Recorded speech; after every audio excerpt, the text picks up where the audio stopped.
Hi! Today I would like to show you how you can transfer files from an Android device to Infinix S5. Firstly, open Play Store on both devices and download an app called Clone It.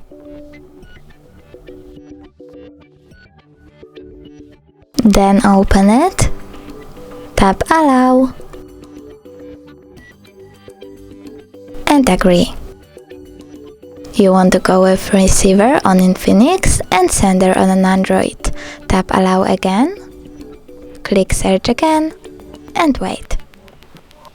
Click on Available Device and from here you have two ways to connect. You can scan QR code or input password. I will tap to scan, click Allow and scan the code.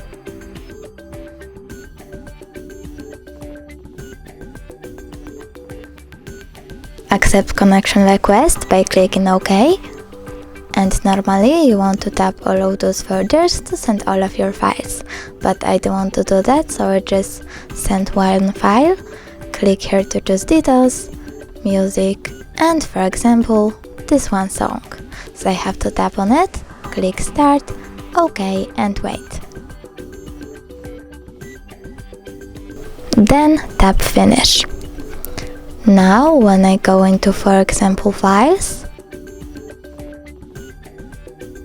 and choose Audio, I can see that my file was successfully transferred. Thanks so much for watching. If you enjoyed this video, don't forget to leave a like, comment and subscribe. Bye!